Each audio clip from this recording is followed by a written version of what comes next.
Hey, maybe we should do an axe throwing contest? Great, that's a fantastic idea.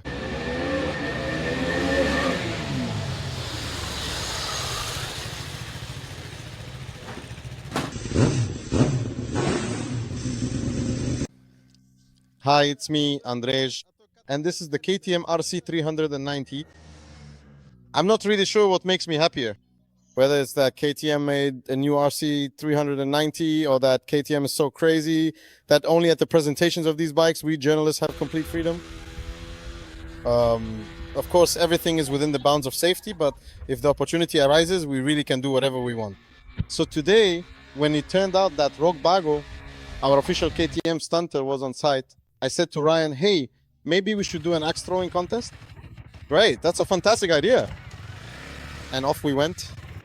You can probably guess who won.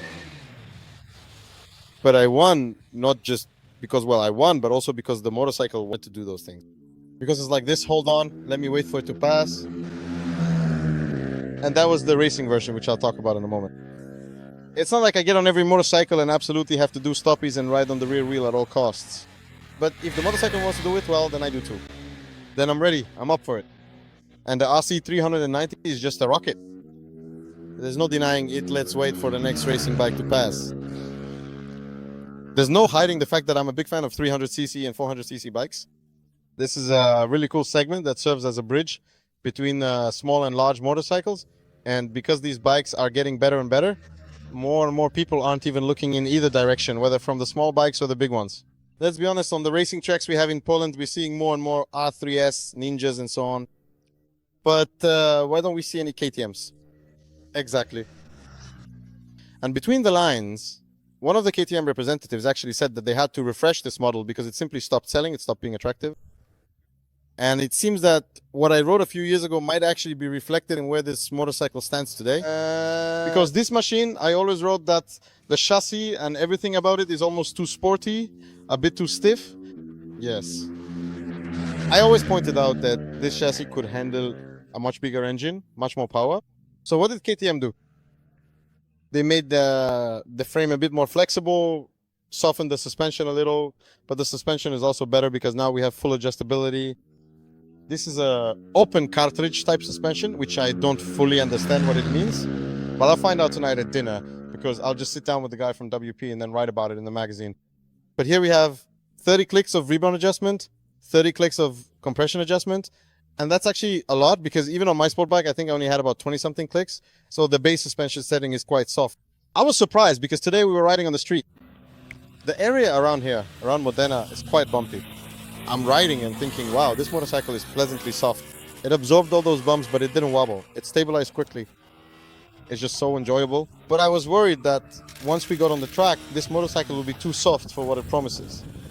Because right from the start, you can see that this suspension and frame have a completely different approach, a completely different concept compared to other 300S and 400S. You can tell that this is a truly sporty motorcycle. So we've got upside down forks with adjustment and a very stiff trellis frame, a bolted on subframe, a central shock absorber, also with adjustmental, though here we only have rebound. I think it's 5-step only. But we do have preload adjustment. And I was worried that this motorcycle would lose its character on the track, that it wouldn't be as sporty anymore. But it turned out that the range of adjustment on this suspension is so wide that we hit the track. And then a real race bike, you know, race motorcycles have this quality about them. They're just like that. You get on it and it's just like that. And you feel that the front end wants to dig into those corners and carve right through them. And when you get on this motorcycle, you get exactly that impression. It's a rocket. But at the same time, the frame feels a bit lighter because, for example, one of the crossbars has been removed. And the platform for, I'm not sure if it was for the ABS pump or, no, sorry, for the electronics has been moved. Now the electronics are here at the back, whereas before they were at the front. So now the fuel tank is at the front, which makes the tank bigger. And the electronics are at the back on a different platform. And when that platform was at the front, it also stiffened the frame a bit. You notice these little things. Besides that, speaking of little things, there's a small weight saving here because that crossbar is gone and the bracket is a bit smaller. And there's this cool guy, Shane, who's responsible for R&D, meaning the development of these motorcycles. And he said that the frame supplier, because you should know that the frames aren't welded in Mattighofen. That's just how it is. Of course, it's done in India by Bajaj, who owns shares in KTM there. Doesn't matter. Everything holds together. It's all good. But they asked whether it made sense for it to be 3 grams lighter, because it was also 3 grams lighter. And they said yes, because 3 grams here, 3 grams there, and it all adds up to the frame being 1.5 kilograms lighter. But that's nothing, because the wheels are the real highlight. Each wheel is 1.7 kilograms lighter. If you take a look at these wheels, at what they're like, they're basically hollow inside. It's amazing that these are actually cast rims, not some fancy sports wheels. And now, listen to this. There was no problem designing them, because he said that basically they just took a wheel they had already designed, put it into a program that automatically cuts out material and shows which material can be removed without any loss of rigidity or strength. It simply reduces the amount of material so that there are no negative effects on the ride.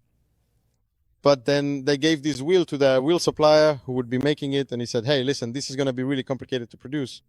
He told me, but we want it. They said, but it's going to be very complicated. But we really want it, please. So they said, all right, we'll try. Because casting is one thing, but then you have to machine it afterwards. So, you know, every operation, like mounting the wheel on a milling machine or some other lathe or another device, every operation takes time and therefore costs money. So all of this really needs to be optimized as much as possible. In the same way, other components are being optimized. Like, for example, this frame, the frame for the headlight, for the gauges. It's a single unified casting. And in fact, the headlight assembly is held on by just a few screws. When you unscrew them and disconnect maybe 4 or 3 connectors from the turn signals in the front lamp, the whole thing comes off. There are no electrical components attached to the fittings, so click, click, click, they come off quickly. We remove the fuel tank, and there's direct access to the cylinder head to adjust the valves to replace the spark plug.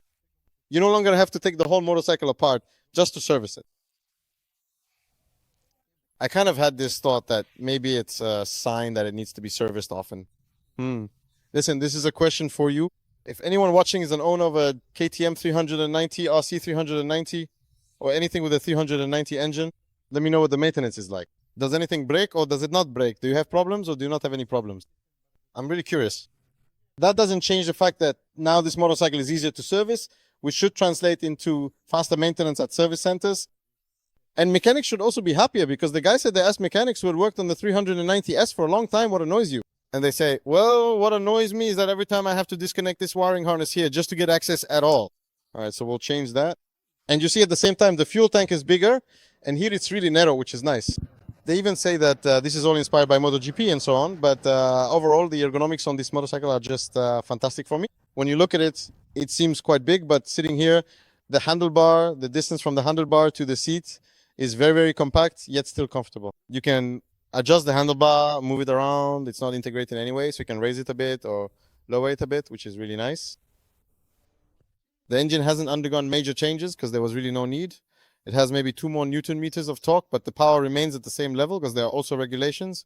It can't have more power. But the weight savings aren't just from the wheels, which are 1.7 kilograms.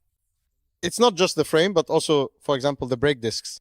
The front one is lighter by 800 grams and the rear by 160 grams. So ultimately, the motorcycle ready to ride and fueled weighs 155 kilograms. That's not much. That's really not much for a street motorcycle with lights and everything.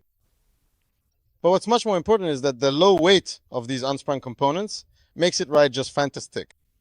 I love it. Riding this motorcycle, even on the street, gave me immense pleasure. You know, I don't really feel like riding on the streets that much anymore. I prefer riding on the track, but honestly, it was a lot of fun because I really like these 300S. They're cool, small, agile. You can rev them up to make them go, and when you're revving and shifting gears, it's even more fun because it has a quick shifter. The 390, which is the 400 class, comes with a quick shifter both up and down. A small downside is that this quick shifter worked brilliantly on the street. Up, down, bam, bam, bam, bam, bam, bam. But when I was riding on the track, I had to really focus to shift down or up decisively, because sometimes the gear would engage and then suddenly pop out. When I did it downshifting with the clutch or shifting up with the blip of the throttle, there was no such problem. So this quick shifter might still need a bit of fine-tuning because a few people noticed this issue, or maybe you just have to use the lever with a lot of force. In the end, I was using it so forcefully that I actually scraped the skin off my finger.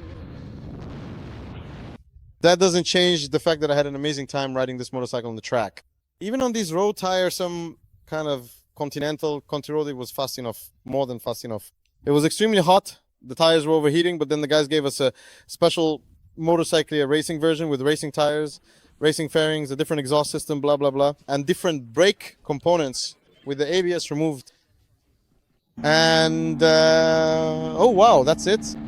The speed at which you can take corners with this motorcycle is much higher than what I managed to do. At no point was I able to throw it off balance. I wasn't too motivated to push this motorcycle to the limit because there were only 2 of them here and it was so hot that the tires were really cooking. It was starting to get a bit slippery, so if you gave it, for example, to someone like Daniel or anyone with experience on 300S, they would really be able to tell where the limit of this machine is, because in my opinion, it's much, much further when it comes to corner entry speed compared to, say, the R3 or the 400, which have those tubular frames. But when it comes to the engine, on the street, it's great that there's a single cylinder because we don't have to rev the bike so high for it to accelerate. We can ride in the mid-range, brr, brr. It rides nicely from a standstill, takes off really well. In the street version, when we rode on the track, it also performed nicely and linearly. But when I started riding this track version and could take corners at higher speeds and it was easier for me to keep the engine at high revs with power, it turned out that this single cylinder just wasn't anything special when it came to power. Because constantly revving it, just constantly revving it. At this point, I think those 2-cylinder inline engines will have a slight advantage, but in terms of the chassis, I feel like it should leave those machines in the dust. And the very fact that this motorcycle is truly ready to hit the track. We know that the Japanese 400S are super cool, wonderful, but when you start riding fast, you have to invest in the suspension. Here, in fact, this racing motorcycle that I rode, just as it is, for this motorcycle, I would only want to have a rear shock absorber, and that would be more than enough for me to ride this machine really, really fast. The front is completely sufficient. The brakes are completely sufficient. That's it. And even the electronics are very good. Just imagine there's traction control here, which you don't find in other motorcycles either. Here there's traction control, and it works in such a way that it doesn't cut in or hold you back. And I saw it flash at me a few times today, and twice I almost had a high side. Well, it's just that the grip of these tires was running out. But in rainy conditions, on gravel, or if there's something dirty on the road, it's fantastic for people who are learning to ride. There's traction control, which works very well. Unfortunately, we have to turn it off every time we start the engine if we want to ride on the rear wheel. And this motorcycle just does it brilliantly as well. Overall, it's just as much fun as any KTM.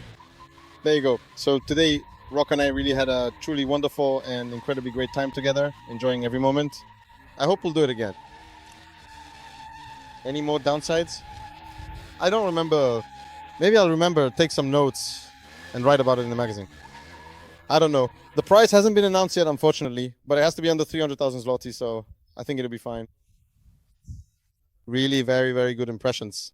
This motorcycle doesn't even vibrate. In my opinion, the gear ratios are a bit short. For example, since I live in Warsaw, I would change the sprocket to a slightly bigger one, smaller in the back or bigger in the front, because at 174 we hit the rev limiter in 6th gear. The guys say that after they change the gear ratios, this motorcycle could accelerate up to 200. I would prefer if it was a bit faster, because those shorter gear ratios are great when you're in the mountains, shifting through the gears, riding around, that's awesome. But if you have, those long straights, then I would change it. Otherwise, we'll just be cruising down the highway in 6th gear, boom, boom, boom, boom, boom, boom, boom. Does it make sense? I don't know. So to sum up, it's a blast. I really hope they succeed, that this motorcycle makes it onto the tracks, because when I see how many 300S and 400S are being ridden on the tracks, why isn't this one there? Let it be this one. That would be strange. I'm just curious what kind of fairings it will have, because that's, for example, that's strange, but it's also cool, because look, it's a single piece and the aerodynamics are new, and because of that, the motorcycle is 11 kilometers per hour faster since the aerodynamics are new. But for example, I'd like to have a taller windshield for touring, and this is all one element. So, ha ha ha, Mr. Andrzej. Ha ha ha. I don't know. I wish there were more of these bikes, more on the track. In fact, it's your role in this, and maybe mine too. I don't know, because it's nice, isn't it? Cool. I like him. I hope it will work. So let me know how it is with those 390s, because we need to start researching which bikes work and which don't. Which ones are easy to fix, which ones are hard to fix. That's it. Best regards. Bye.